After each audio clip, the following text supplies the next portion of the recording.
Hey, crypto heads, it's the Goose with the Cryptic Paranormal Show. I'm your host, the Goose, and as usual, on the other side of John, there is Mike Heisenberg, Angry Kitty, Precious. What are we calling you tonight, Mike? I'll go with Heisenberg. Heisenberg? Well, you know All what? right, cool. Precious. I want to be called Precious. Precious? All right, Precious. But we got a really cool, interesting show for you tonight. Just got involved with this group on Facebook. It's the Paranormal United Network Worldwide group. It's an awesome group of folks. I love everybody so far.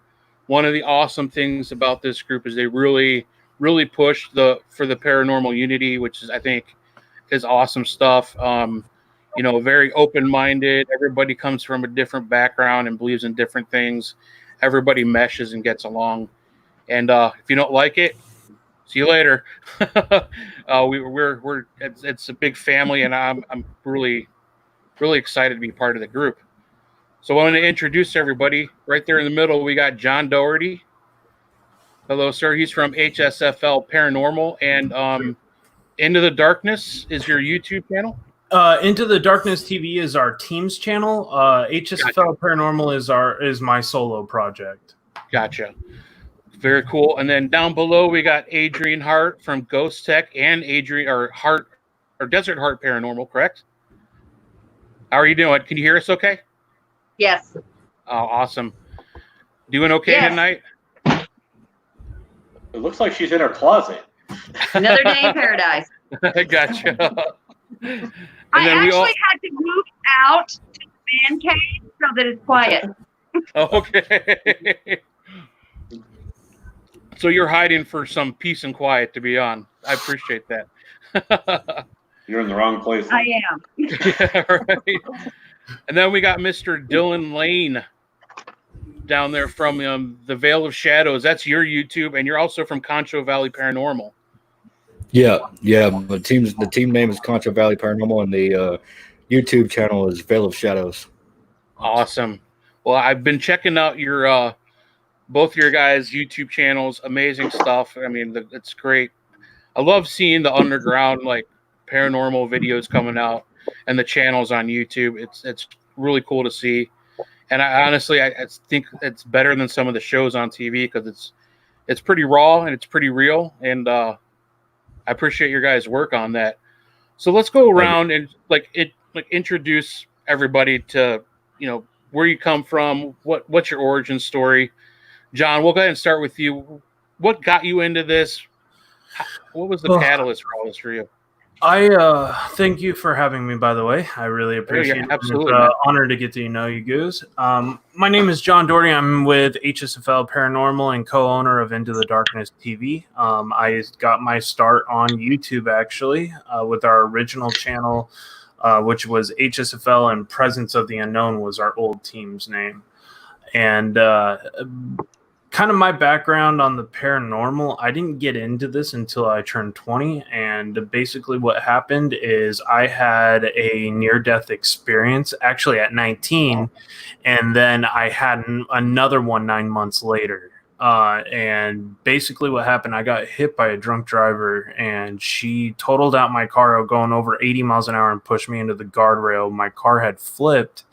And during that accident, I had some health issues, and I ended up dying and being brought back. Wow. And it was just a rough 6 months of recovery after that incident, and actually took me a year and a half to fully recover. I broke 15 different bones, had a really bad concussion, heart problems, and the whole 9 yards. And so basically what had come of that is after that last real bad near-death experiences, I started feeling a connection to something that I couldn't quite explain. More research I did, I actually found out that I was empathic. And then shortly after I got recovered, about a year and a half later, I moved to the East Coast, and I was driving for Uber, and I had actually met with a ghost hunting team, and I started shadowing them for about the next 2.5 years.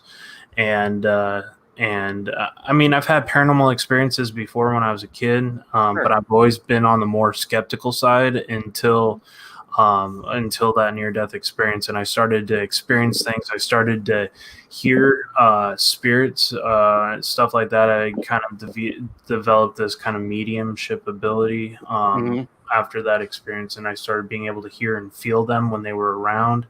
And ever since then, I've been hooked. There were some situations that would have really scared some people out of doing this permanently, but I stayed with it.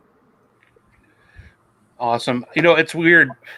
I've heard a lot of stories about and a lot of correlation between near-death experiences and people getting into the paranormal. It's like you've seen. I mean, do you remember like when you were in that state? Do you remember like seeing anything while you're that close? I kind of remember. All of a sudden, it got really dark, and then there was a light. It was a bright flashing light, and then I woke up in the ambulance. Wow.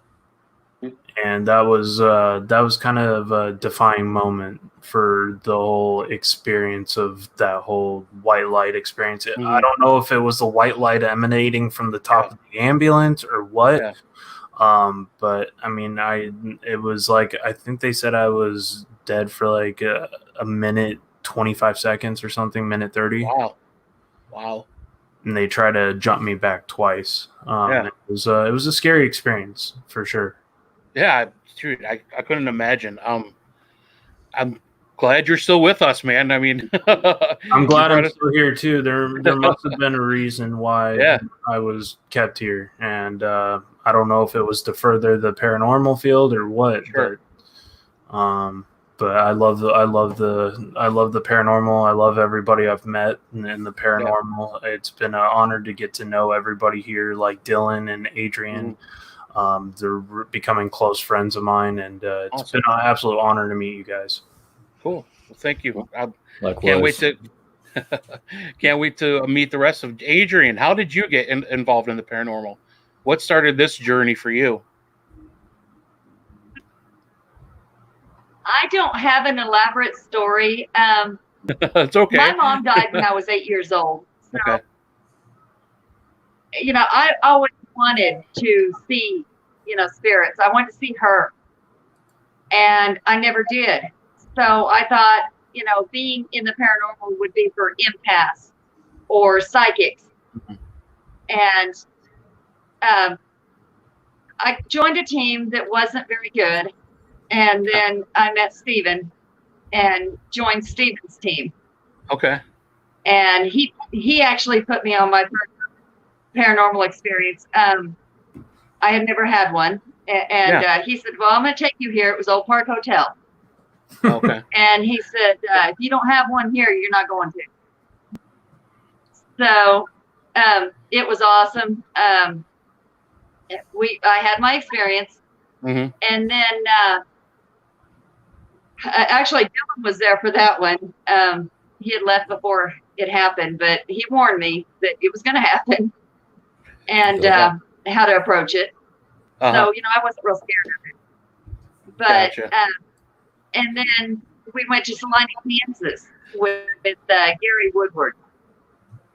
And that was my second one. And that one was a little scarier, but I'm hooked. I'm ready to go. I hear you.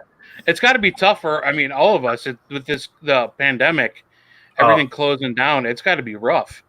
I was actually able to go out and explore yesterday for the first time in over 3.5 months, and it was like a sigh of relief. Oh yeah, I can imagine. Let's go down to Dylan. Man, how did you get started in this crazy thing? I probably got my start. Well, when I was a kid, I was always afraid of everything. I was always afraid of scary movies and stuff. Every time my family throw a scary movie on, I'd run away into the other room. And sounds like Mike. He still does that. I still do that. And so, basically, whenever I was like 7 years old, I saw my very first apparition.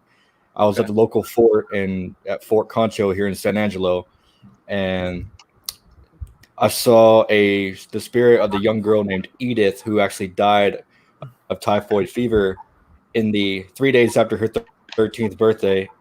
on the fort grounds inside officers' quarters 1. Wow. And so, and I was there on a field trip, and I told my teacher, I'm like, there's a girl upstairs. I thought nobody was allowed up there. And so she goes up there and tells everybody, and the staff told the teacher, just don't worry about it. It's nothing. So everybody, Don't worry about it. Edith is like a local paranormal celebrity here. Everybody in the town knows her, even though they'll say they don't believe in the stuff. They know her. So, but ever since then, I've always had an interest. I started watching, the TV shows, the original Ghost Hunters, and so on and so forth. And I was at that point, I was watching these shows, and that's been pretty much what I got my inspiration to actually jump into the field. Yeah. I've already had an experience. I've already, been learning from the people who do it. Now I had to decide whether or not if it was something that I needed to do. So me and my buddies, after watching the show, we went and grabbed a camera, a cheap tape recorder, which to this day, I still believe has some of the best EVPs we've ever heard in our lives on it. I bet. And we just went out and did it, and we captured some amazing things the first time out, and we're like, you know what? Let's just keep this up. So that's when Contra Valley Paranormal was born, like 8 years ago when we were juniors in high school. Yeah. That's awesome. That's a good story, man. It's kind of the same thing. I just had an experience when I was young. I grew up in a house that I swear to God had all kinds of activity. I knew the people that lived there before. Their 2 kids, they had 2 teenagers, died in a car accident. And, me and my little brother, and we had all kinds of experiences there.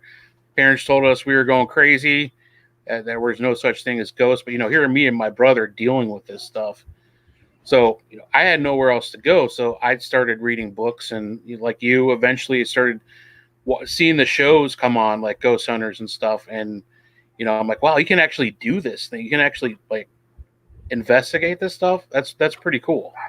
Yeah. So, I was reading books, and then it was a long I was like probably my late 20s before I started actively investigating.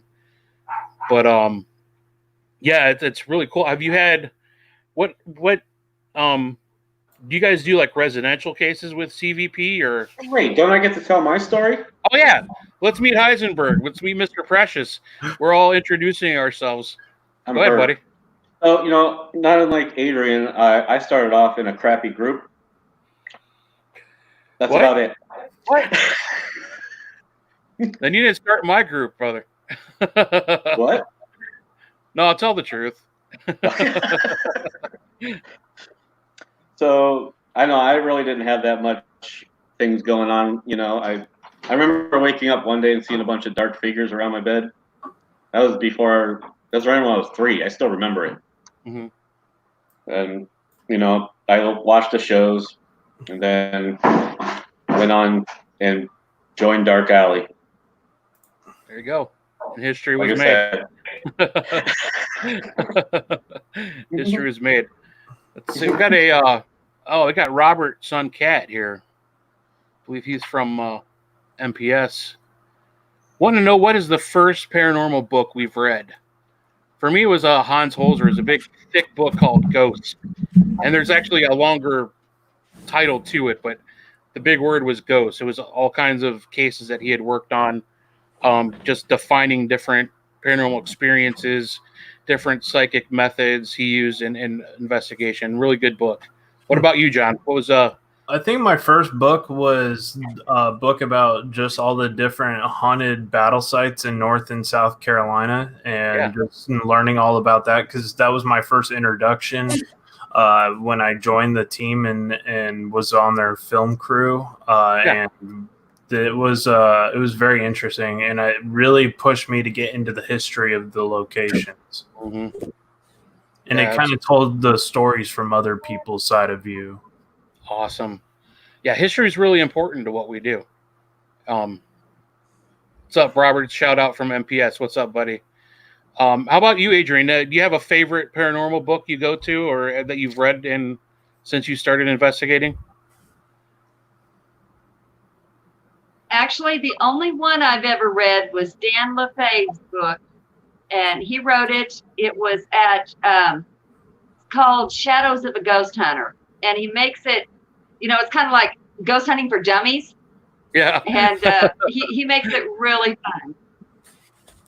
Awesome. I'll have to check that book out. That sounds amazing. What about you, Dylan? Do you have a favorite go-to reference that you like, or any favorite paranormal book? As far as favorite, not so much, but I actually have a full-on collection of Holy crap paranormal books that I've been building. I have both of Dan LaFave's books, the one that Adrian just mentioned, and the other one called Supernatural Texas. So, and also I have some other books that I actually have stashed away. I don't pull them out or anything, but they can actually be. One of them is extremely controversial. I don't recommend anyone reading it. I haven't even really opened it much. I just have it. It's called I don't know if you ever heard of it. It's called the Necronomicon. Oh yeah. Yes, Yep. But as far as the one I've actually read and really got into would be probably this one right here, Haunted Texas. Gotcha. It's basically because I live in Texas, so it's basically like every hotspot and paranormal story from all the major places throughout the state. Oh, interesting. Yeah, I do enjoy the like haunted area books. I have one right from Haunted Akron. We live in the Akron, northeastern Ohio area, and one of my favorite books is Haunted Akron. It's just a bunch of tales and history from just local legends. They actually have a lot of those online. Like you can actually read them online. I know they have haunted. Where I live there's kind of a database here in California of haunted places. It's called Weird California, and it's all the haunted places in California, and you can search county by county. Yeah, and it's really good stuff. I highly suggest anybody, if you're like looking to just investigate or learn about urban legends in your area, I would highly suggest people seeking those books out. We got a friend that wrote no books. He's very unread. I mean, he's writing a child's book, aren't you? Yeah, I already wrote it. Oh, you did? Yeah. Something about Casper, wasn't it? Yeah, that asshole.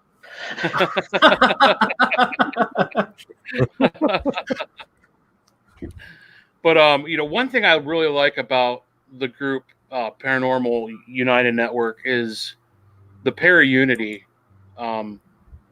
It's very important. It's kind of like the centerpiece of the group, why the group is together. And John, what does para-unity mean to you? Because it's kind of a broad term. To me, really, the paranormal unity is just a giant collaboration of really interesting people from all over the world. It's a way for all of us to connect and talk about experiences, show photos, help promote one another. It's a giant way to just network. And like often I end up getting, like lately, I've gotten three investigations here in California. Just from networking with people here in the Paranormal United Network that they couldn't personally take. So I ended up saying, hey, yeah, we can take that on. Yeah. And it's a pretty cool experience. It's just a great way to make friends within the paranormal field, and it's a great way to check out what other people have experienced, and it's an amazing group. Sorry. Paranormal unity is very important. Let's just put it that way. Yeah. What about you, Adrian? How do you describe para-unity? How have you witnessed that in what we do? Actually, when I think of para-unity, it's Stephen and Dylan. They're the ones that this is their brainchild. Stephen's going to kill me for saying this. I promise you he's going to kill me. But he had an idea. Him and Dylan had this idea of, people can get along. They can do this. Mm-hmm. And, we have met so many people. And it's like, I've told everybody, if you're out this way, if you're out toward New Mexico, we have campers out in the backyard. Yeah. Anybody's welcome to stay here for free. They can get a meal as they're traveling. I'll show them around, whatever. You know, it's everybody connecting, and it's nobody better than anybody else. It's not fame. It's not fortune. It's trying to help everybody and learning. Agreed. That's a good way to put it. And I will be down there shortly. I'll make a road trip. I'm going to stay out in one of those RVs to show me around. You're going to get there, Ray. Your truck won't make it. Oh, yeah. Might as well go check out Roswell while you're down there. Oh, hell yeah, man. I'm all in on that. Right. What about you, Dylan? What does para-unity mean to you? It sounds like you're one of the gurus of paranormal unity, according to Adrian. What's it mean to you? I mean, you know, like Steven, I don't really, you know, see myself as much of a guru or much of anything, you know, because I'm going to be 100% honest with you. When I first started out in this field, I didn't believe in para-unity. I truly didn't. Yep. The reason being is because, you know, we were young in the field. We were just starting out, and I would reach out to more well-known teams in the area that and stuff, and people who've been out there on YouTube for a while or Facebook and various social media, and we would get shut out all the time. Yeah. I even sent some footage to another team to have them review it to see what their thoughts were, and they basically just shot us away. They didn't even look at it. They just shot us away. Because what they saw were a bunch of stupid kids being dumb. Because, you know, we were in high school at the time, but we were actually, in a sense, taking it seriously. We weren't going out and breaking into places and doing dumb stuff.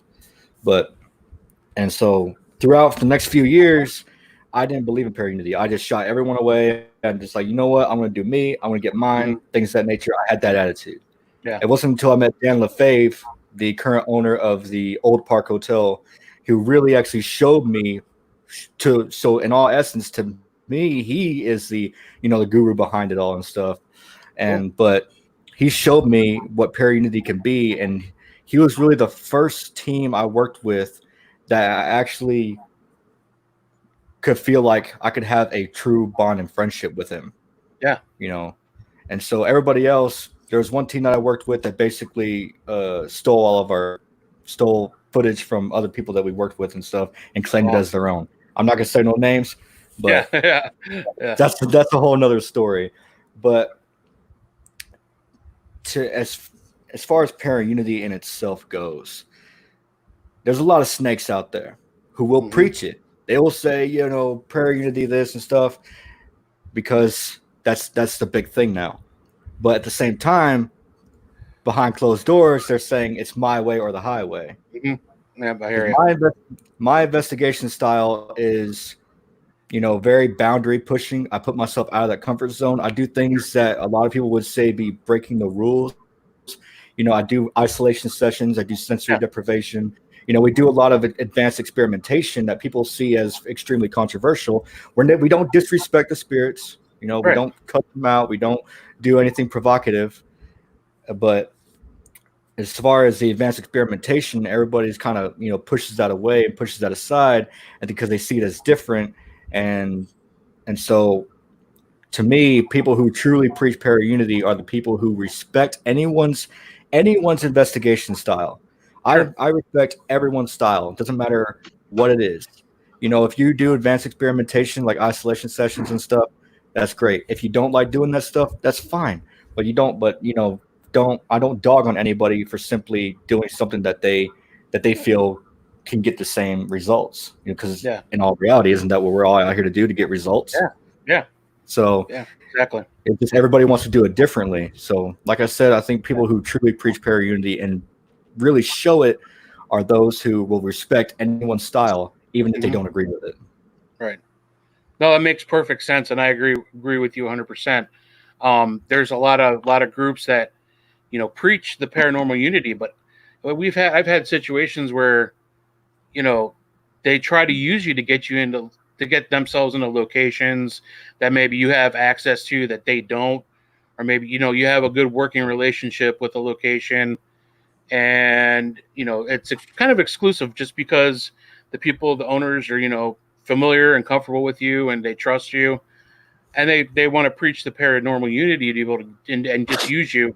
You get them in there, or you help them out, or whatever, and then all of a sudden they're you're on the wayside. But for me, paranormal unity, like I was just like you, Dylan. I didn't believe in it before. I mean, I started off with a group that was all about debunking. All he wanted to do was tell people why things weren't haunted. And it was, after a while, it was like, why am I doing this anymore?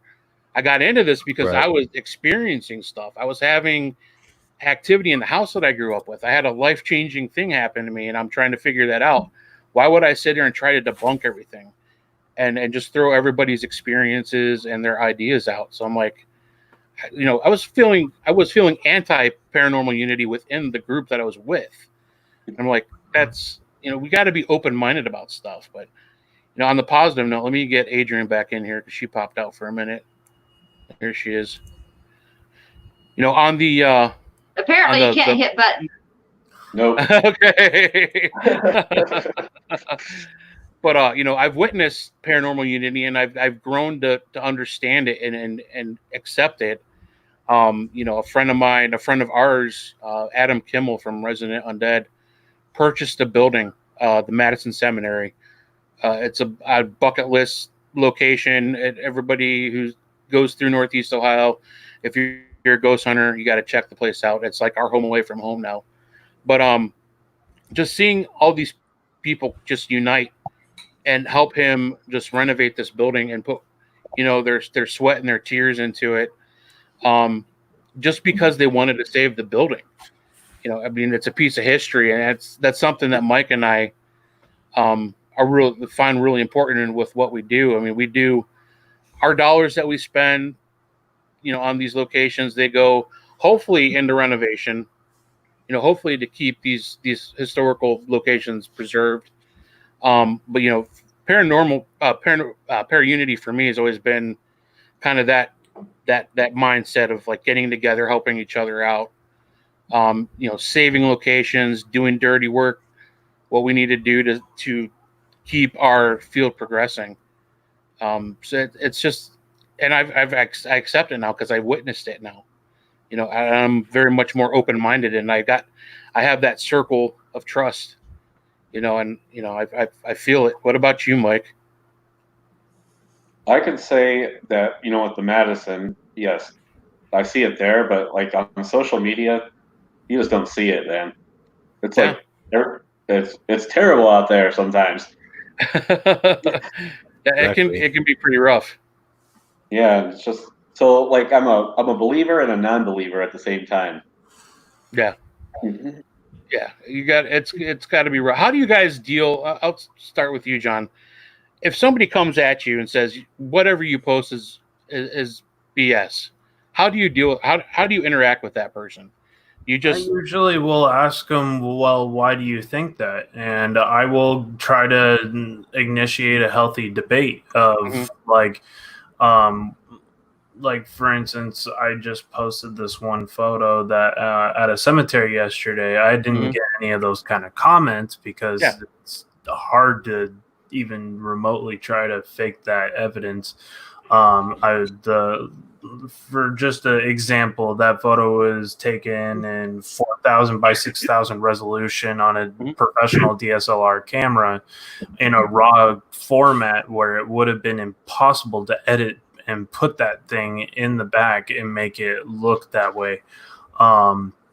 It's just I've had it before where people have said that I've had stuff in my photos that were fake, because I do a lot of paranormal photography. I kind of try to specialize in it, and I some things can, and I've had where people have debunked, and I go, you know what, you're right, and I will admit when somebody brings up a good topic, and I usually will try to take that evidence and try to analyze it to every extent that I can, whether it's a video and like I actually just, somebody made a comment on one of my videos and they were absolutely right. And I was kind of mad.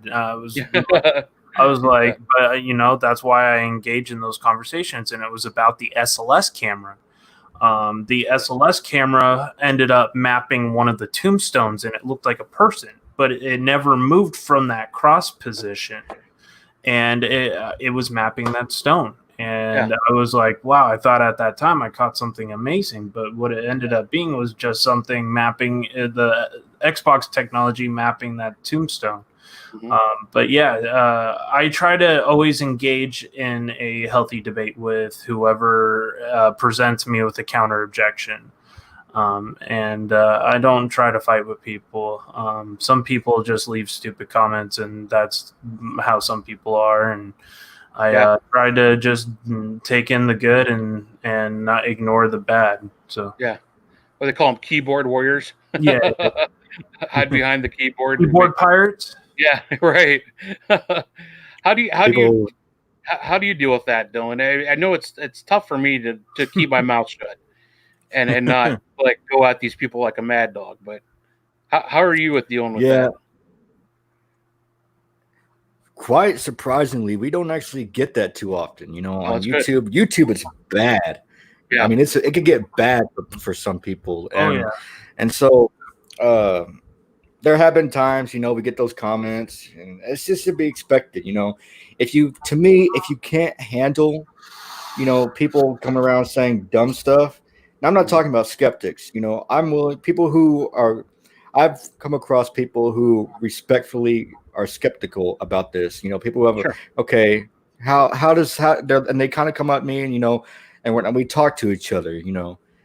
But as far as the internet trolls, I try to steer away from them. One time they insulted one of my investigators directly, and I just deleted that. I reported it and deleted the comment. I didn't even get into it with them.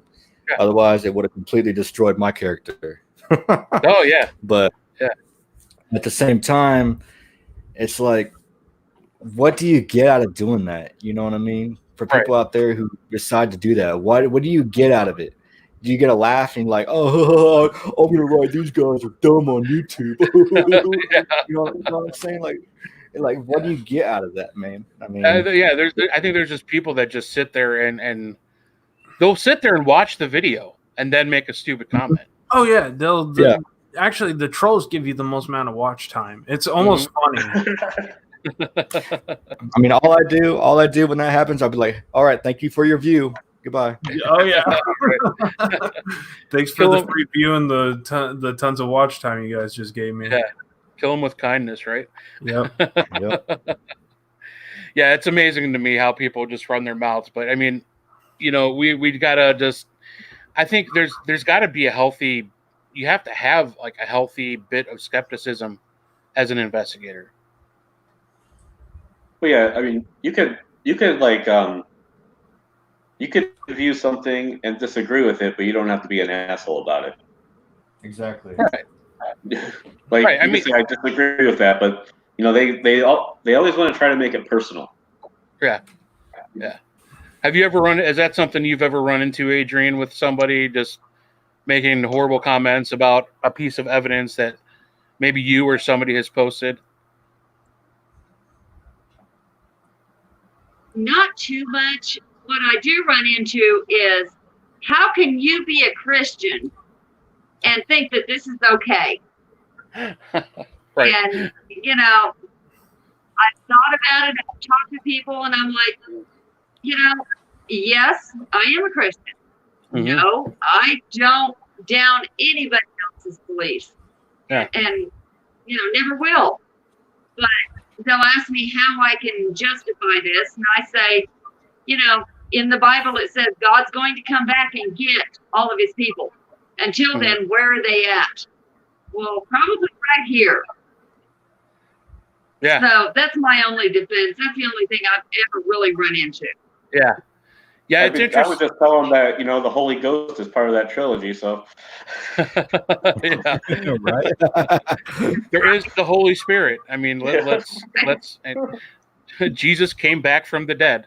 I mean, there's a healthy dose of that kind of supernatural in every religion. Oh, yeah. And it's kind of crazy. I don't know how you guys feel, but It's obviously you have your religious beliefs, and a lot of people base their paranormal investigation methods off that belief. But to me, it's kind of crazy. Like, I mean, I would love, like, the one reason I love our team is because we have, like, everybody's like in different religions or different beliefs.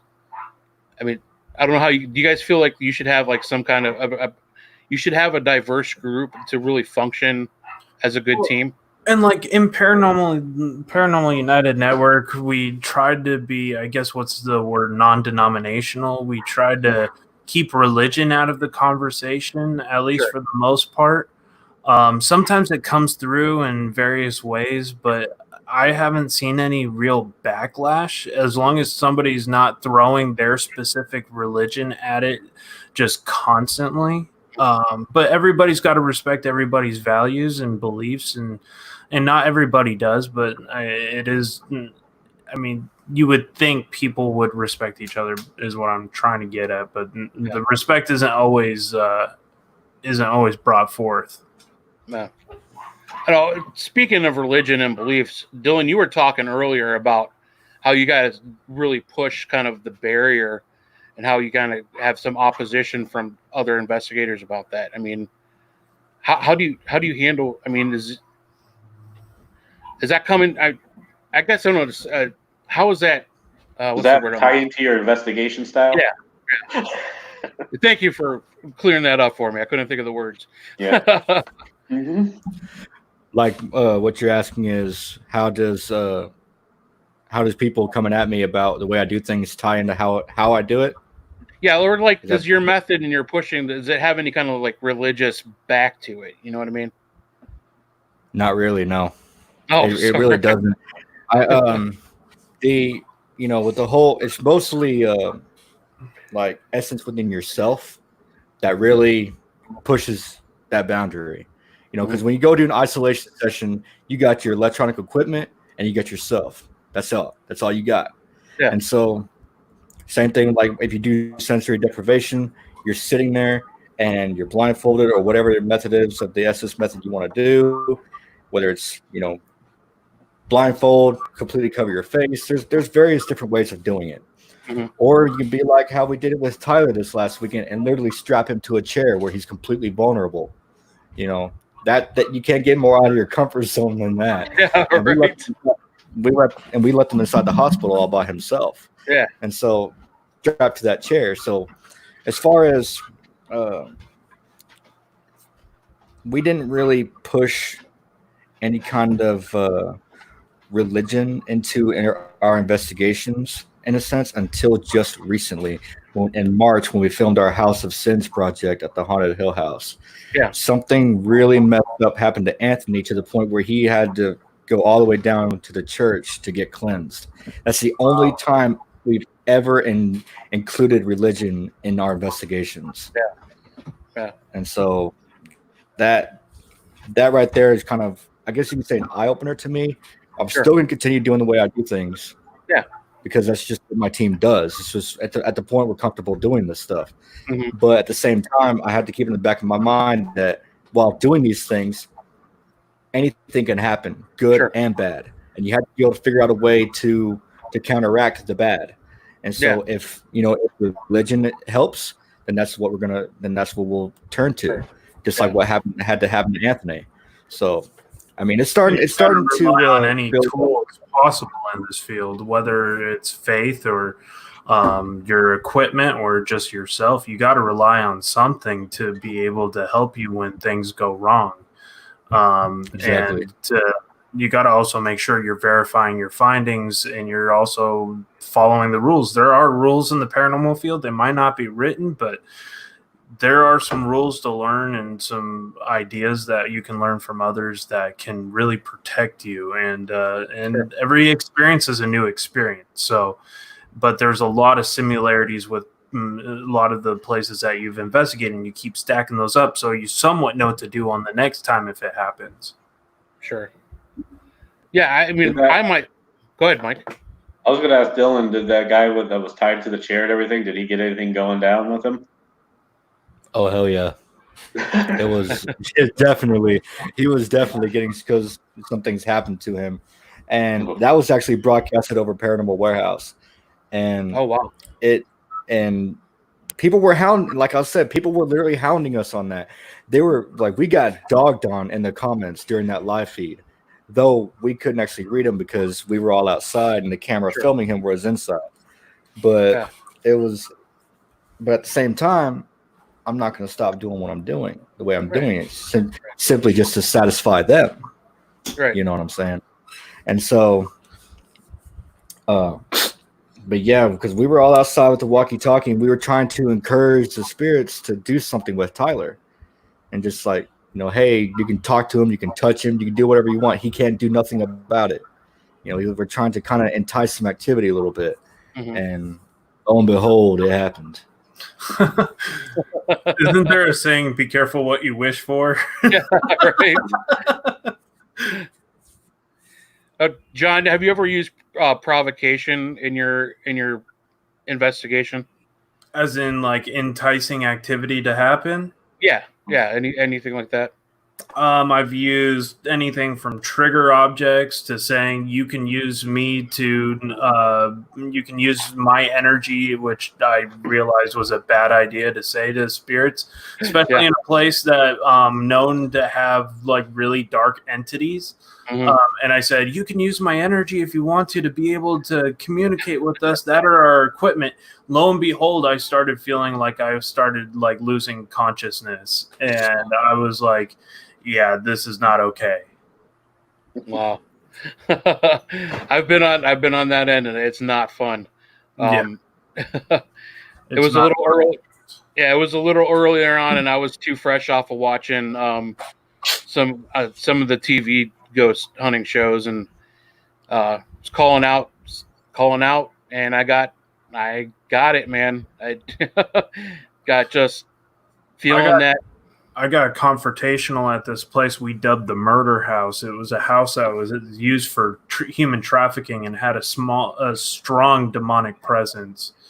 And I ended up getting, because I taunted what was over there, I said, you can't do anything to me. And that was all I needed to say. And it attached to me, and it terrorized me for 2.5 months until I actually had a member of the church, and that's just my belief. And I had a member from the church come out and have to work with me on cleansing my property. Yeah. Wow. That's pretty intense, man. Yeah, it's an experience I'll never forget. Yeah, I bet. You ever do anything like that, Adrian? I was going to ask the same thing. Actually, I'm all for anything right now because nothing has ever happened to me other than, the couple of things that were on film. I'm all for anything, but I also trust Stephen that he can help if something happens. Right. When something happens, I'm sure I'll be a lot more cautious than I am right now. But right now, I'm gung-ho, going for anything. Nothing can happen to me. Well, I know that's not true, but until it does, I'm the guinea pig. Let's do this. Yeah, I think Stephen did mention you are the expert in the Estes method. Is that right? I would like to be, but no. I have trouble with the spirit box. I have trouble understanding what it's saying and differentiating between what's human and what's not. So, I would, and I have no abilities whatsoever that I can hone and do anything on right now. Yeah. So I use equipment, but I have trouble with the spirit box understanding it. So I'm not the best at trying to, understand what it's saying, but I'm all game to do it. It's just, other people can hear things that I can't. Gotcha. Chris Rowan, well, first of all, hey, thank you for watching this show, sir. Good friend of ours, works with a group that we work with a lot. Wants to know from each of you, how do your guests define demonic activity as opposed to just a negative energy or a dark presence? Well, John? at the case of the murder house, it was just textbook. The foul smell of rotting flesh in the house, especially in the basement where majority of the people who had died in that house had been killed. There was what sounded like just an inhuman voice coming over our recorder over and over again. The fact that we had been clawed and scratched at by an unknown force the entire time, leaving scratches of 3 on my wrists and my hands. Just the unbelievable, overwhelming feeling of just intense hatred at that location. And I'm empathic, and I feel that energy level, and it didn't feel like anything I've ever experienced. And I've dealt with a lot of energies. I've been to a lot of locations. I've been to a couple hundred haunted locations, and I have never ever experienced anything like that. And to almost get to the point where I got possessed, and then the tipping point of the demon inside of my house was an 8-foot tall shadow that wasn't completely in human form, standing over my bed with glowing blue eyes and no features. It was about the most freakiest thing I've ever seen. It almost made me stop doing the paranormal, period. Wow. That's pretty intense. Well, I've never, I mean, I have yet to feel anything or experience anything I would ever label demonic. Definitely negative. It actually started as a sleep paralysis, and then I woke up one morning and it was actually standing there. Oh, wow. That's crazy, man. But I dreamt about that demonic figure for weeks before it happened. Wow. I'd imagine. Gary Woodward wants me to ask Dylan Lane what came over him at the Achenbach Memorial Hospital investigation to cause him kicking doors down after the red eyes. Is that an inside joke, or is that a real question? No, it actually happened. Wow. There are 2 instances where I've completely lost myself and gotten, like, I guess you could say, physical. One time was at the Lavaca County Jail in Hallettsville, Texas. And, you know, with the jail, there's a lot of people in there that are spirits. It's mostly negative because it's a jail. Murderers, rapists, you know, hardened criminals who lived and died there. And so I could actually feel that hatred and that negativity so much to the point where I screamed at the top of my lungs, like, I feel your anger, I feel your hate, and I for some reason I just yelled, do something, and I punched the cell wall. I literally they have these rivets, and I just banged on that rivet really hard. It actually left a bruise on my wrist, like an indentation, actually still there. And so then it happened again, like what Gary just said, the Achenbach Hospital. There was 3 instances where Gary kept seeing these glowing red eyes in this specific spot on the 3rd floor. And after Gary saw it the 3rd time, just this overwhelming rage came over me, in a sense, to the point where I just started charging down the hallway. And I went to the end of the hallway where we saw those red eyes, and the door was closed, and I just kicked that door in. Yeah. And I'm like, you coward. And I just went boom. And I just kicked that door in and knocked it off its hinges. Wow. I don't understand exactly why that happened.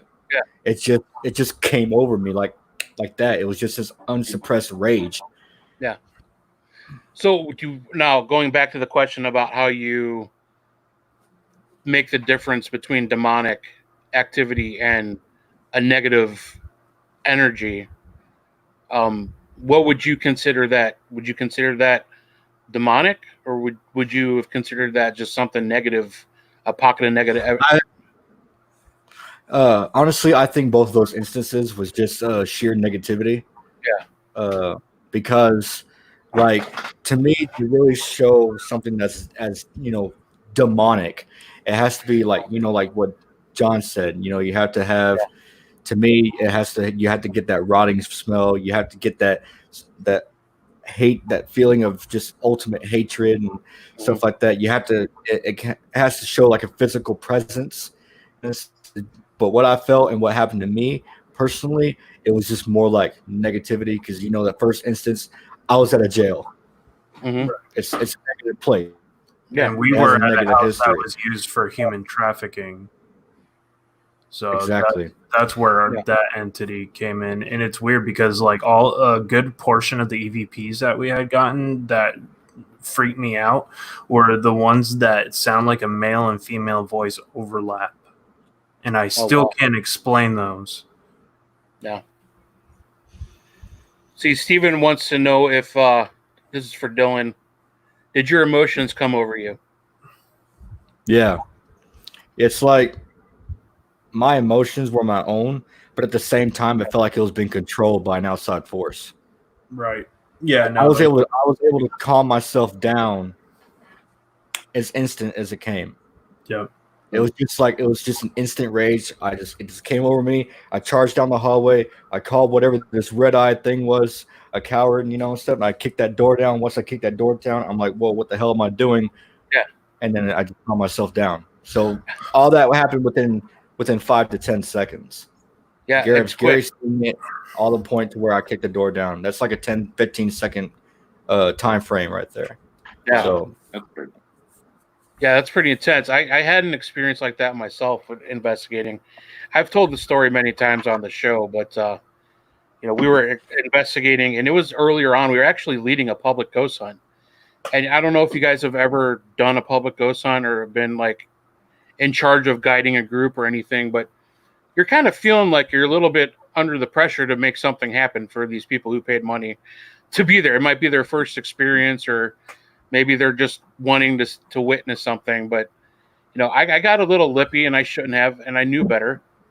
But, you know, we were at Madison Seminary, and like the roughest floor up in the attic, and the asylum floor, and just calling out the entity, just saying you need to come down here. And a lot like Dylan, just like all of a sudden, I'm like this emotion, this like negative, like I want to just fight.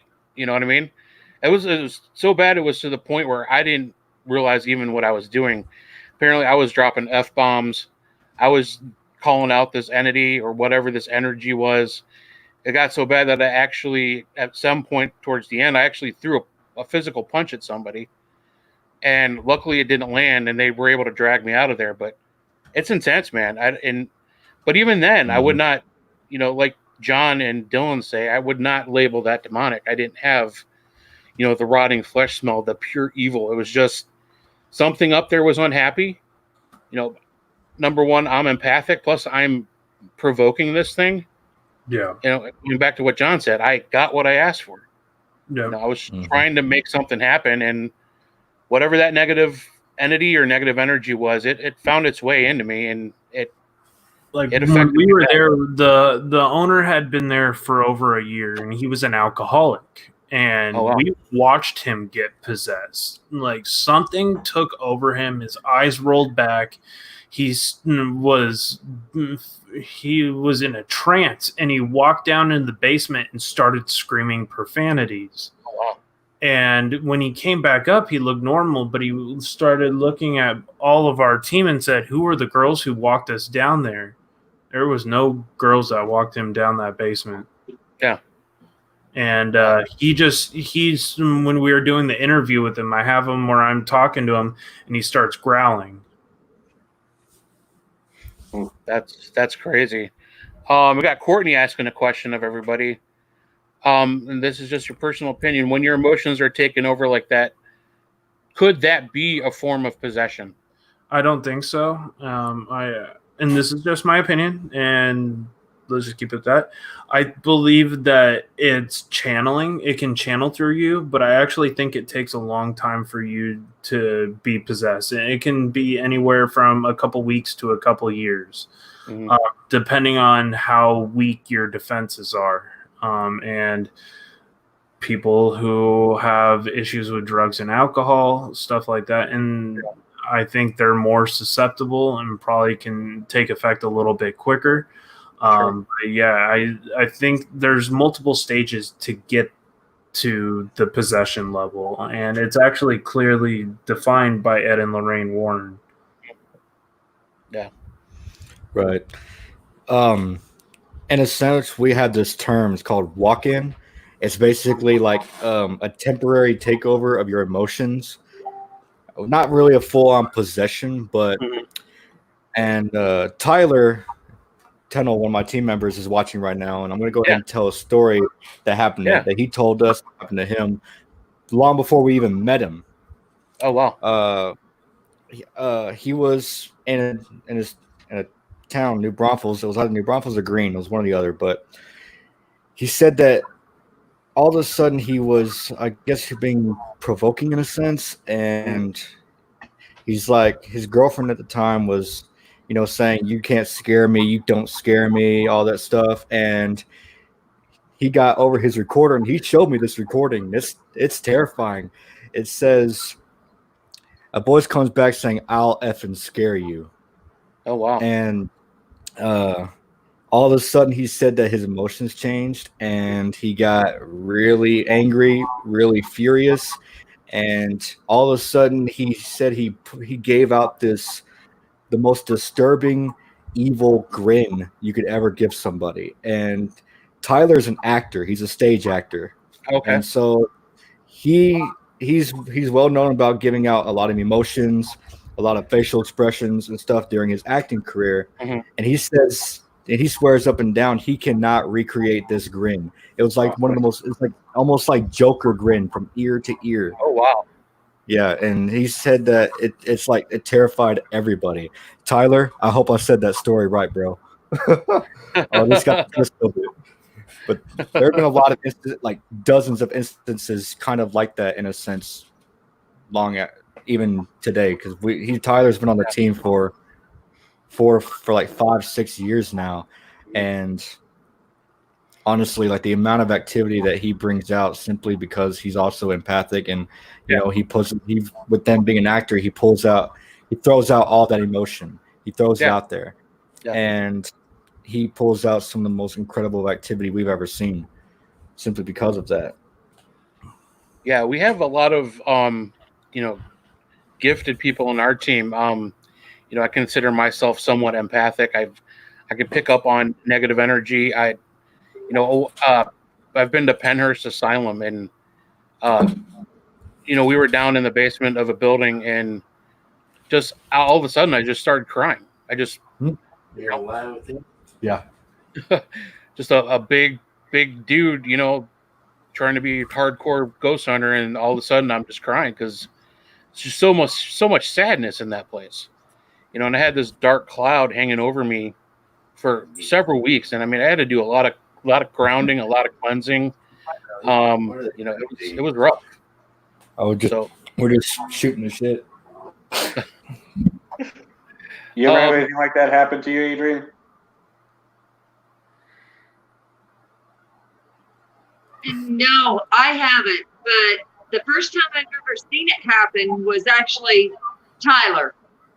And you honestly have to trust a team or know a team to, because you don't know if they're faking it. You don't know if they're acting silly. But, I trusted Dylan's team. Mm-hmm. And first time I saw that happen was Tyler in Old Park Hotel. And, I'm leery of that, but I'm willing to let it happen because I know that my teammates can help. Yeah, it makes sense. Actually, I threatened Ray that I'm gonna slap the shit out of him whenever he does it around me. So yeah, I'll help him. All right. Oh, you jackass! Adrian, Stephen Woodward said something about you had a similar experience to that at Werewolf Hill. Yeah, it was. See, I'm not empathic. His daughter is, and okay. I think Stephen is too. Yeah. He won't say much about it, but he is. And we were up there, and okay, anybody that knows me knows I carry a gun. There's no ifs, ands, or buts. My gun is on my hip. Mm-hmm. The Second Amendment completely. Yeah. But we were down there on Werewolf Hill, and Werewolf Hill is like out in the country. People go out there and do sacrificial, satanic. Oh wow! It's a nasty place. But nobody was out there that night, and we went out there just kind of to figure out how we work as a team. Yeah. And me and his daughter Jenks were squatted down, and we were talking to something, talking to the equipment. And he had the camera on us, and there was a figure between us. It was a dark black figure. And he said, "Do you see that?" to somebody, and they were like, "Yeah, I see that." And neither one of us felt it, but it was there between us. But if it was dark, I don't know. Yeah. If it was demonic, I don't know. I personally believe maybe 5% of anything we ever run into is demonic. I believe the spirits can be mean and evil. Yeah. And I believe the spirits can scratch you in threes and not be demonic. Sure. Yeah. But that's just me. I'm learning. So, I have a long ways to go. We all do. I don't care how long you've been doing it. I think we all have a lot to learn, and I think groups like this are great for that. We all have our different backgrounds and our different methods, and we have a lot to learn from each other, I think. A lot of people drop the D word talking about demons. You guys, do you think it seems to be like a trend? I don't know if you guys feel the same way, but I think a lot of people, watch the shows, and I don't know. What do you guys feel about that? Do you think people are just too quick to say something's demonic just because of what they Absolutely. Absolutely. Yeah. Gary, actually, I got another question for you, Adrian. This is from Gary Woodward. Wants to know about your experience at the Masonic Temple in Kansas.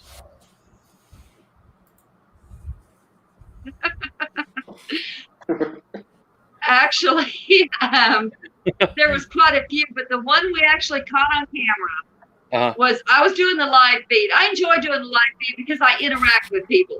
Sure. Yeah. And I had a lady with me. She has a shop down there in the Masonic Temple. She has a salon, and she was with me, and we, let's go down the first floor because everybody else is up here. So we went down there with the camera, and that's where the soldiers used to do their dances back in World War I, World War II. And they would pay like 5 cents for a dance with women. And we went down there. We were just kind of walking around. And I said, if you're a soldier, would you give us a sign? And we heard a banging on one side of the hall there. And I thought, okay, well, maybe that could be explained. So I said, thank you. And we went to the other side. And I said, well, if there's a soldier here with us, will you talk to us?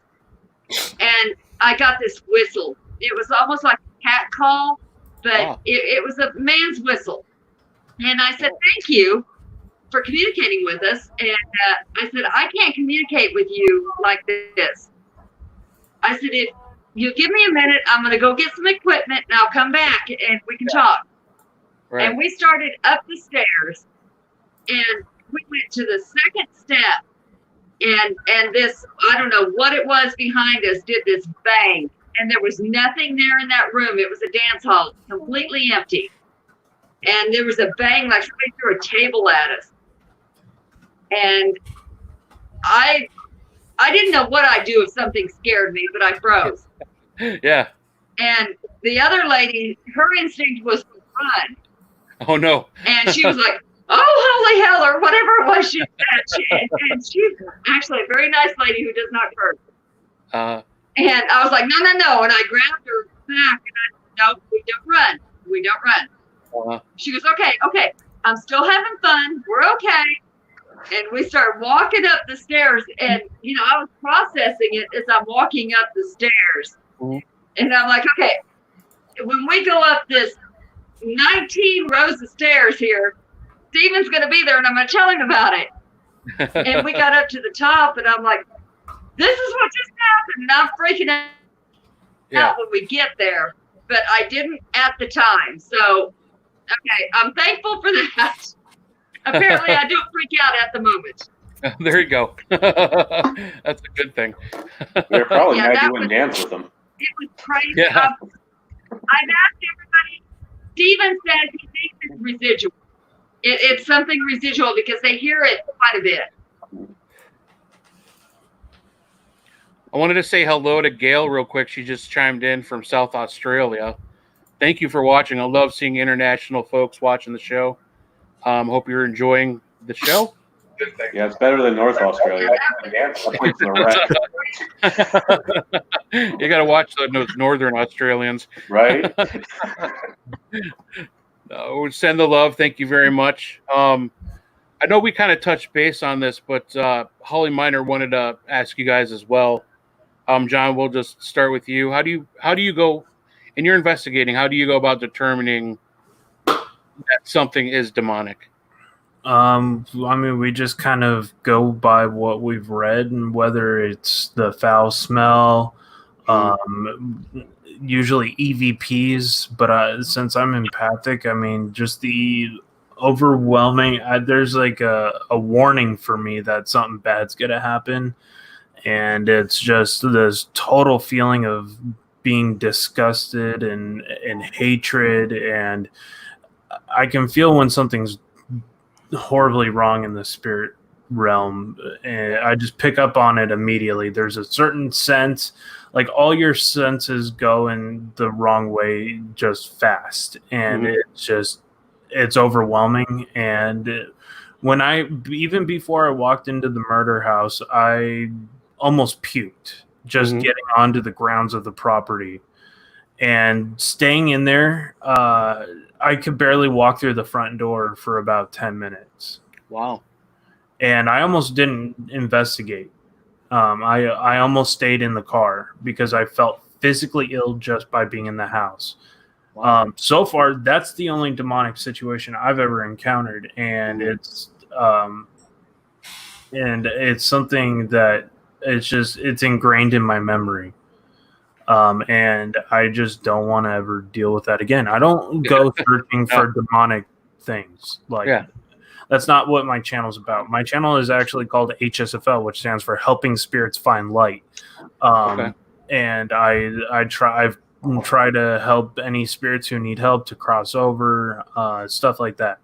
I'm more of a peacekeeper to the spirits than out looking for trouble in the spirit world. That's awesome.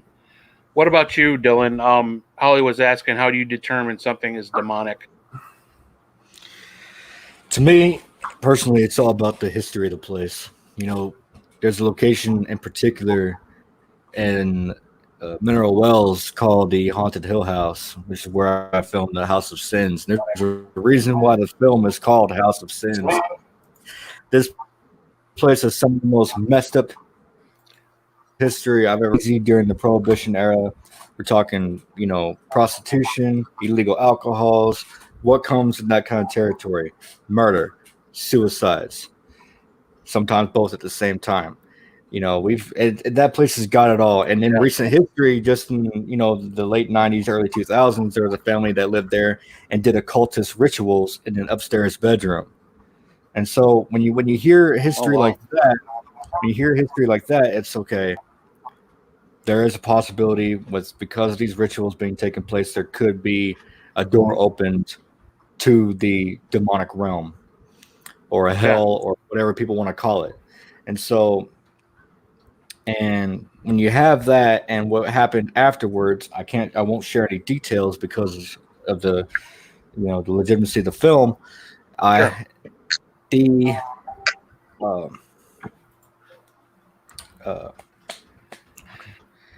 What happened that next morning really set the tone that it could have possibly been demonic, but we didn't really have that kind of activity that can, as far as physical activity during the initial investigation, happen to point in that direction.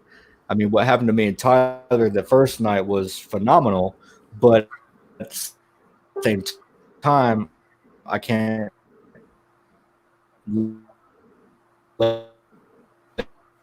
label it. It's had to really have that experiences like John's to really point in the direction like, okay, this is most likely a demonic presence, and those are like the chances of that happening are like very slim.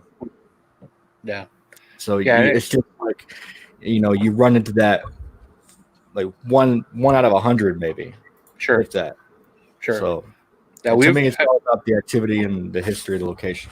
Yeah. Yeah, I agree. I agree with both of you guys on that. There's the textbook, what the books say about what you're experiencing when you're dealing with a demonic presence.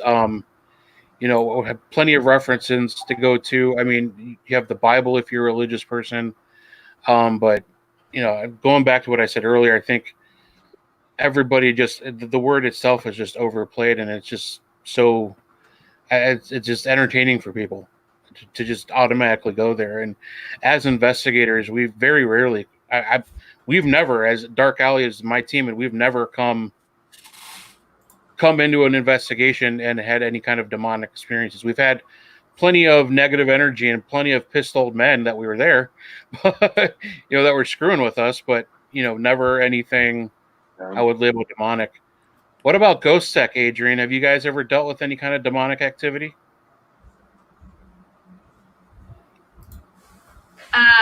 Stephen has. I was not present at the time. Okay. I don't know if it was demonic. It followed him home, and it wreaked some havoc in his home for quite a while until he got rid of it. Personally. But to me, demonic, that's a broad word, and I think maybe one out of all of us that are up here may encounter one in our lives. I just think there's some mean spirits up there. I hope I never encounter one. I don't want to. Yeah. But I do know that we ourselves do not have the capability to get rid of it. We will have to, call on a higher help for that. Right. We don't cleanse homes. We don't claim to do any of that. We have people who do. Yeah. But we don't ourselves. Right. So I'm hoping we never have to deal with that. But if we do have, people on our side that will help. But we have not dealt with that. That's a good thing. It's just we've never, as a team, we've never come into a residential case or any really case whatsoever. If it's just a place we've paid to investigate for the night, we've never. We've had some crazy, some mean, scary stuff happen, but never anything demonic. Don't worry, Ray. I'll give him to you. I'll be like, here, take him. Let the rest of us go. Offer me up as ritualistic bait, huh? Thanks, buddy. You're welcome. But you get for offer me up as Bigfoot bait. So. Yeah, right. If you guys haven't figured it out, Michael's the comedic sidekick. Let's see. We got a gentleman asking. They mentioned satanic ritual locations a few times now. Do they actively look to investigate those type of areas, and how do they find out where these sites are? Well, in the case of the one that I just heard about from this new guy that we're actually thinking about hiring him on as our camera guy, he knows the area extremely well, even better than I do. And I've grown up here. Like, it's crazy how he knows who everybody in the area who has done some crazy shit. Like, this guy knows is crazy. And he grew up in this area of northern Santa Barbara County. I'm not going to say the name or anything like that, but there's this area of northern Santa Barbara County in California. And there was this street where these people used to do devil worshiping. He pointed us out to it yesterday. These people were drug addicts that like to play with demonic shit. And My buddy goes, man, we should totally film there. I'm like, no, let's not, because, and he's like, you're right, because we don't need that kind of energy in our life. Like, you don't need that entity being involved with you, and you have to go seeking something that could potentially kill you or members of your family. I mean, it's just there. To me, there's too much risk. Sure. What about you, Dylan? How do you? I actually got to go. I got to go back to his question to reword that. How do you guys? You guys look to actively investigate the places that are labeled as demonic locations, and how do you guys find out where they are? In a sense, no, and yes. Yeah. Like I said earlier, I'm a boundary pusher. Sure. I'm one of those guys who's going to push those boundaries, put myself out of that comfort zone. And so, if a place has had rumors of these type of things going on, odds are we're going to go there. You know, like there's a location called Goatman's Bridge in Denton, and so this place is notorious for occultist worshipers to go down there and do their rituals. And we investigated it. A lot of really messed up things happened afterwards. I had a really messed up dream, and some interesting things were going on. And then you also got the Haunted Hill House, which is, we were told by the current owners that they actually have documentation of these things, legal documentation of these things actually occurring in the house itself and the next property that they own, which was actually a drug house. Like this, and that where they also did these occultist rituals as well. And so, when I hear stuff like that, it's intriguing to me. I want, and Tyler as well. Him and I were like, we click very well when it comes to wanting to. We don't want to jump into the dark side of the field in a sense, but we want to, I guess you can say, grow our knowledge and learn from it, because there's always two sides to every coin, and to truly know the coin, you have to know both sides. That's always a saying that I've always kind of jumped into. Yeah. And so, with that being said, yes, we do tend to try to find these locations. Sure. How we go about finding them is usually we'll contact the owner or we'll contact the locals, and I want to see like solid evidence to support it. Is that the only types of locations we try to find? No, because as of right now, there's only two that we've ever been to. Village, Haunted Hill House. That's it. Gotcha. Out of the several dozen investigations we've done, so we don't actively go out looking for it, but we won't shy away from it at the same time. Sure, makes sense. We got a good question. Like in our case, we didn't go searching for it. It just happened to be there. Exactly. Yeah. Got a good question here from Chris. Has there been a place or time during an investigation when your interactions with the ghost or energy was actually fun? Mm-hmm. Yeah, absolutely. 99.9% of it is. Stuff like usually enjoyable. Like I always have fun interactions with this little girl spirit at David Omen's house, and her name is Gwendolyn. And I used to help him with his tours at his property, and so like often I would spend the night at his house, and me and him would just hang out and chat with Gwendolyn, and she would tell us how she died and. Which was kind of more of the sad part, but she also likes to play with all the paranormal equipment. So we would use trigger objects, and it was like almost on command every single time. Yeah. So somebody's trying to call me. Everybody's looking for their phone. Like, oh man. I heard that Adrian's got a bad delay because New Mexico's internet's not that good. Or something like that. I'm going to dip off for just a second, and I'll be right back. No problem. Probably one of the best activity we've ever had is that really like, okay, this is extremely intelligent, and it was extremely fun at the same time. Was yes, it happened to Tyler. It was a physical interaction. It was recent, but that's Tyler. He's the guinea pig of the group, and he said he said so that himself. But it was at the Old Park Hotel in Ballinger, Texas. This is like you said about Madison Seminary. It's our home away from home. Yeah. And so I've been there so many times. I've investigated it probably 16 times now. Done full-on lockdown investigations at this place like 16 times. Oh wow! And so in the most recent time, there was when me, Anthony, and Josh were downstairs in the hallway.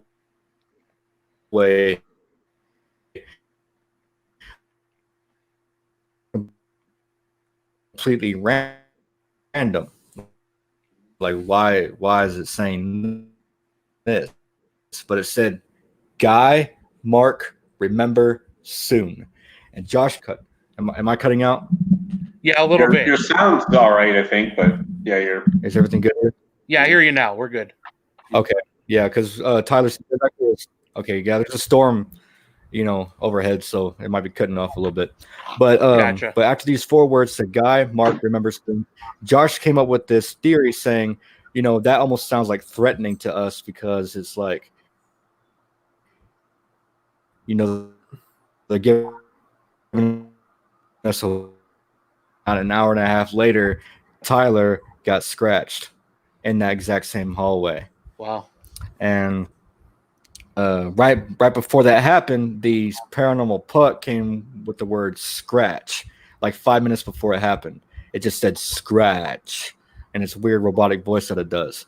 And then Tyler goes off and he issues a challenge. He's like, go ahead and scratch me. If you're going to scratch anybody, scratch me. You've already pushed me down the stairs last time we were here, and I'm still not scared. And lo and behold, not 5 minutes later, he gets these really 2 big scratches that go completely across his back. But the amount of intelligence that happened within the episode, they issue their warning. Yeah. Tyler issues his challenge, and then it happens. Yeah. That's probably while I was reviewing that footage and making that episode on the channel, that's probably the most giddy I've ever been. I'm like, holy crap, this really happened. That's where the fun factor came in, because when you get those kind of responses, it's exhilarating. Yeah. Yeah. Yeah. Do you ever, you guys, talking about having fun while ghost hunting, do you guys ever find that some people are just too damn serious? I would say too serious. Yes. Yeah. I don't know. Some of the best times we've had, some of the best experience or interactions and evidence have been when we were just, it's that time of night and you're just kind of sitting there, bullshit and just being silly because you're tired and you've been there all night. I get some of the craziest evidence during that time. Yeah. I think some people just take things so seriously. You gotta have fun with it. I mean, why are you doing it if you're not having fun? Yeah, it's just work then. Yeah. I certainly don't get paid to do it. Oh yeah, I take all the money for that. Yeah, right. Speaking of which, we're just recently there's been some. Oh, there you go. Yep, I know where you're going with this. Yeah, there's been some kind of what's the word I'm looking for? Debate on people charging for their ghost hunting services. Don't even get me started. Well, I'll ask Adrian, how do you feel about people charging for their ghost hunting service or their investigation services? I'm going to put this as nicely as I can put it. That is the dumbest thing I have ever heard. Yeah. Is anybody licensed? Is anybody, did we get a degree at some point that I don't know about? Well, actually, I did. We can't prove anything.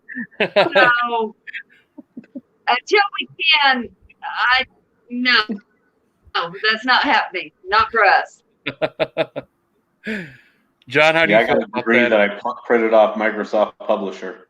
Yeah, right. It's one thing for a haunted hotel owner to, or a haunted like tour, basically, where you could get paid as an investigator once you buy a haunted location. Sure. But it's a totally other thing to help people in the name of science and ask them to pay. And like, I actually had somebody recently call me for a private home investigation. She said, well, how much do you guys cost? And I'm like, what?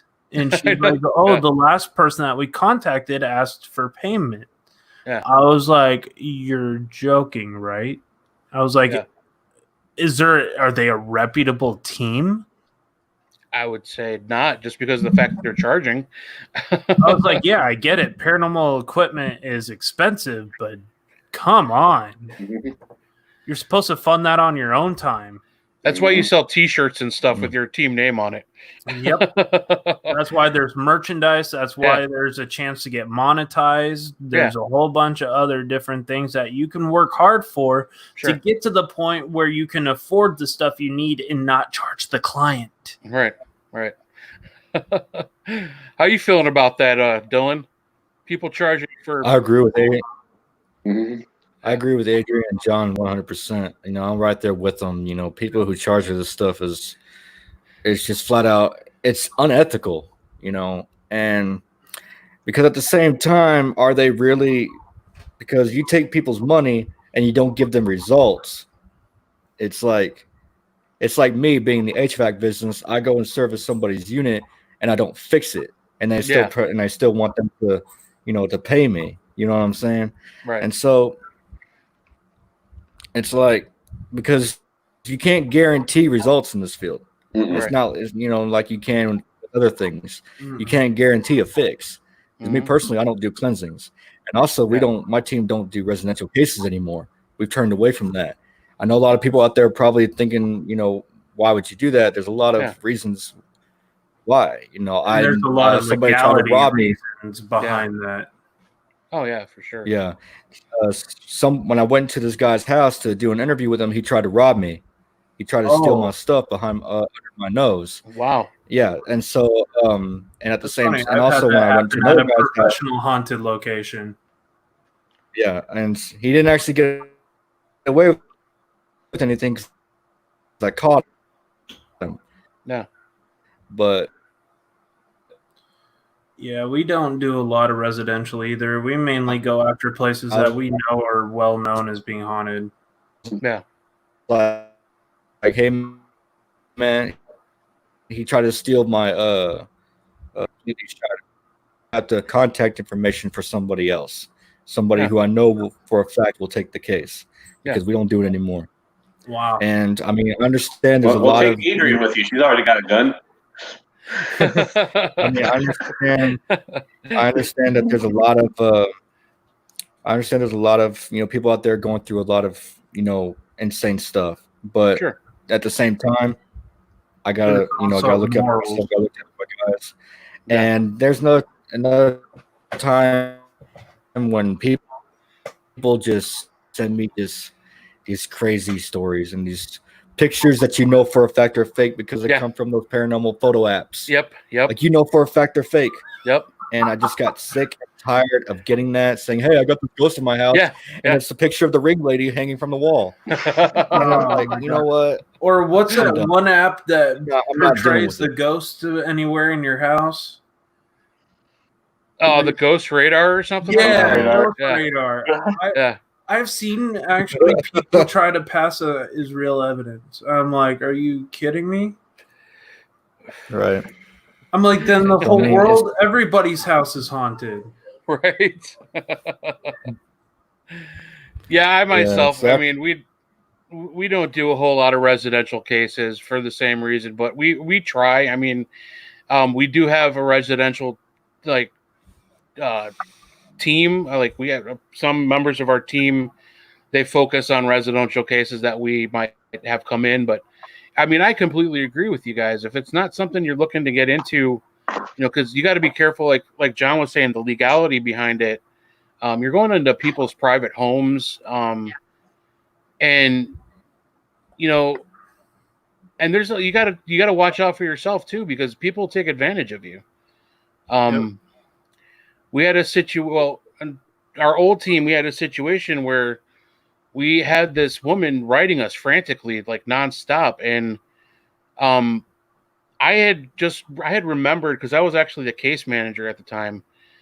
I had remembered hearing this lady's name come up in conversation on Facebook with another group. And I was asking around, and I'm glad I asked, because this group that actually did go and help her out, or tried to help her out, they went in, and when they left, the lady called the police on them, saying they stole all this stuff and just making a bunch of false claims against them, and they didn't do anything.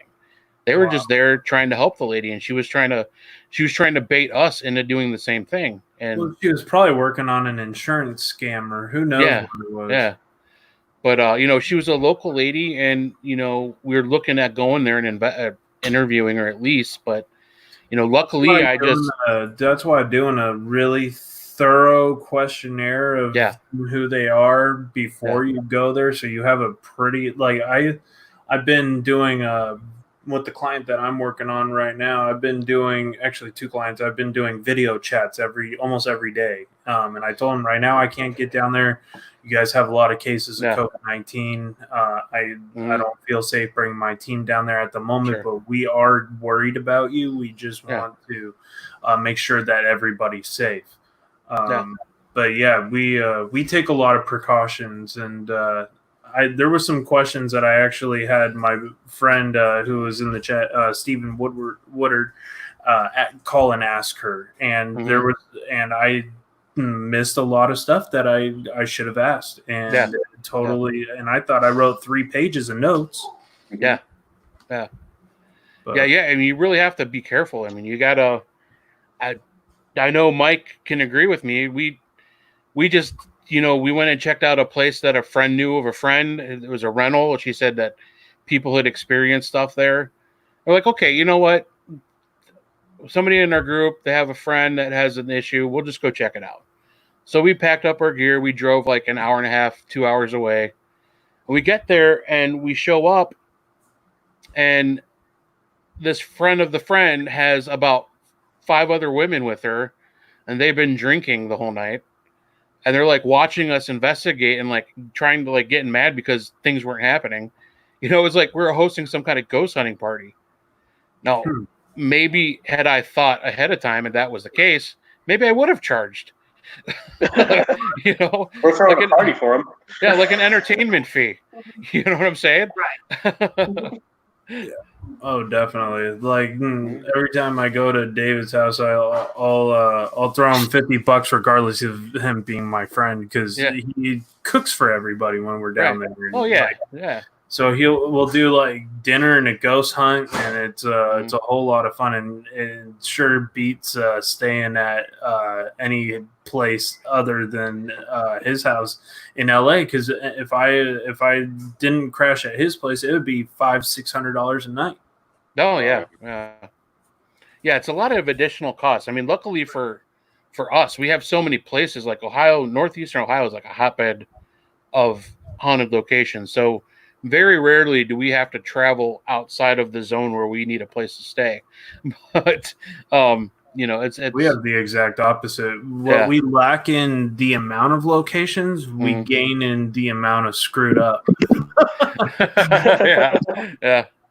We have a couple of Ghost Adventures locations here. We have the La Purisma Mission in Lompoc. That place is just truly unbelievable. I've had my meter pegged to red for 6.5 minutes straight, and it would fluctuate in between green and red nonstop. And it was just something I really couldn't explain, because there's no electrical hooked up at that place. It's old Adobe. Yeah. And there's like there was a couple other ones we were looking at trying to get into, the Los Coches Adobe, and been to the Pioneer Saloon, David's house, and some other places, and all those places are real deal. Like then they don't lie on Ghost Adventures about those places being haunted. Like, let's just put it that way. No, Those yeah, places yeah. are incredible. Yeah. So, I think something happened to Adrian. hopefully she didn't have to use that gun for anything. Yeah, I know. I think she needs her ghost tech. Gotcha. But you know, so we got about, I don't know, 10 minutes. I know, John, you got a show right after this, don't you? Coming up. Yeah. So, you know, we'll cut it a little bit short tonight, but I wanted to get around to everybody and let you kind of promote your teams, what you do for your projects, your YouTube stations, kind of give like a mission. So whatever you guys want to tell us, what some stuff that's coming up that, you know, you want to promote and get out there. John, let's start with you. What do you got coming up that you really want people to get attention on? We got a couple of videos that we're going to be working on here soon. We're working on a potential documentary that we haven't released the information on yet. Possible TV show network interested in wanting to pick up a location and help work us with the team. It'd be the third opportunity now that we've had on. Two are on our old team. One is on our new team. We're going to be revisiting some old spots and definitely getting to some new locations. There was that road that we discovered yesterday through a contact of ours, and basically there's been 16 deaths in this one section of this road. Oh, wow. And basically from what I had a firsthand count experience with one of the people that almost died, who was the guy who was potentially joining our team. He said it felt like somebody was sitting there in his lap and blocked his view, and that's why he crashed. And so we're going to be working on that in another place called Los Alamos, California, where we were live streaming yesterday that you saw. There's a couple of locations there that we want to do some projects on, and we're going to be doing a night op and investigation at the cemetery where we have just gotten some unbelievable activity in the past. Cool. That sounds amazing. Now, is this with the Into the Dark? Yeah. So this is going to be Into on the Darkness TV. The Darkness TV page. Okay, and that's on YouTube, correct? It's on YouTube and Facebook. We are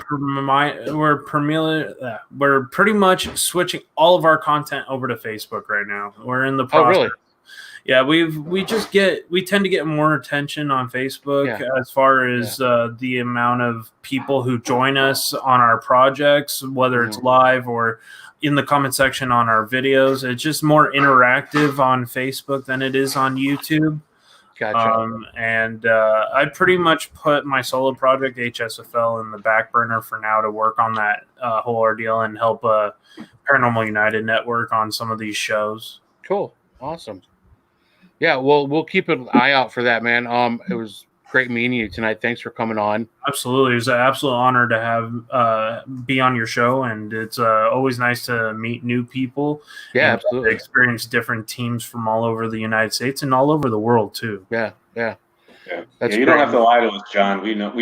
It's not really an honor to be on this show. Well, it feels like an honor. I don't get asked to be on a lot of shows, so it feels pretty awesome. We always joke around with our guests, but you guys must really be slumming it to be on this show. No, our show is we take a different approach to our show. We like to have a lot of fun, have a lot of laughs, but we do get into the topic as much as we can, and we do take our guests seriously. So we appreciate you being a part of that tonight. Absolutely. We'd love to have you on our show one of these days. Hey, just let us know, man. We'll be on there. Sounds good. Cool. Dylan, how about you? What's coming up with your group and your YouTube channel that we need to be looking out for? Or anything old projects that we should check out? As of right now, I have 3 videos that I'm going to be currently working on starting this weekend. I have the continuation of the Tyler Attacked 3-part series, and the investigation that we just did at the Achenbach Memorial Hospital this past weekend. Okay. I'm going to review all the footage from that and get started on that video. And then finally, the big project of the year, House of Sins, which was originally going to go on Amazon Prime, but it's now just going to go on YouTube. And so as probably maybe a single part or 2-part thing. And so now if you really want something to check out on the channel as of right now, I really highly encourage watch the Haunting and Ballinger series. It's a 5-part series on the Old Park Hotel. If you want to like really know how active and intelligent that place is, check out that series. And the Tyler Attacked part, Tyler Attacked Again, those are also from the same location. Yeah, I think I'm gonna watch that. That sounds like Tyler Attack. Yeah, it's it's crazy. Like the whole thing earlier about the obelisk where he got scratched and all that. That's in those videos. And all so, right, I'm gonna check those out. But head on over to the Veil of Shadows YouTube channel, as it shows right there on my name. And I guess for everybody out there watching, hit us a like and follow on Facebook, Instagram, and Twitter under Contra Valley Paranormal. You got it, buddy. Yep. Thank you for being a part of the show tonight. Really appreciate it, man. Thank you so much for having me. Absolutely. That was awesome. Adrian, anything coming up for Ghost Tech or Desert Heart Paranormal you want to shout out, or any kind of investigations you're getting excited about? We're actually June 20th. We're going to do Cloudcroft, New Mexico, which is cool. It's a lodge, and we're going to do the bar and Mad Jack. It's kind of a little mountain town, and then we're going to be doing the whole town Plate, New Mexico. Awesome. That could be in July, and hopefully, with all this virus stuff going on, hopefully we're going to be able to. We have an Amazon Prime series coming up. Cool. But it'll probably be January, February next year before we get anything out of it. Excellent. Sounds good. We'll definitely be keeping an eye out for that. I love all these underground YouTube channels and series coming out on Amazon Prime. It psychs me up to that we're just all kind of doing our own thing and like really getting our teams out there. And endless entertainment. Yeah, and we need it now because we can't really do anything else. Right. Did you just say psychic me up? Those videos, you get to really enjoy those experiences with those teams. Oh yeah, for sure. And you learn from them. Maybe somebody else is trying a method that you've never thought of before, and you want to introduce that into your investigative techniques. It's good stuff. I love it. Definitely. But, Adrian, I want to thank you for being a part of the show. It was great having you on. I thank you, all of you guys, again. It's been a wonderful experience coming on to the Paranormal United Network Worldwide group and being a part of that. And I'm looking forward to continuing working with you guys on that. It's good stuff. Thank you for having me. Yep. Real quick, before we sign off for the evening, there's a location that needs our help, and I wanted to put this out there before I signed off tonight. As you know, there's a location in Salamanca, New York, called Wildwood Sanatorium. It's a very about that place. Yeah. A friends of ours did a really great documentary there called Sleepless in Salamanca. That's where I've heard of it. Yeah. Dead Republic Paranormal, they put out an awesome documentary. The place is having issues with the roof, and there's some flooding going on now in the house. It's causing a lot of damage. They need our help. So I try to put this out there. I mean, if you could spare a buck or two, or even just share, we got the link down here at the bottom. Let's see. There we go. We got the GoFundMe. They have a GoFundMe going on. So just follow that link. Anything you guys can do to help out is appreciated. We also got links to Madison Seminary and the Fairfield Infirmary. Again, with the COVID and the pandemic going on, these locations have had to shut down, and their bread and butter is our investigation dollars. Right. This is how they keep these locations running and how they keep them preserved. So, again, if you can, buy a T-shirt, do what you can. They're opening back up. Let's get out there and start investigating, but be careful. Let's keep the social distancing up and, wear your masks. It's okay. You can get through it. We'll all be all right. And hopefully this will all be over soon. But I just wanted to throw those things out there. Just really trying to get the word out and help these locations.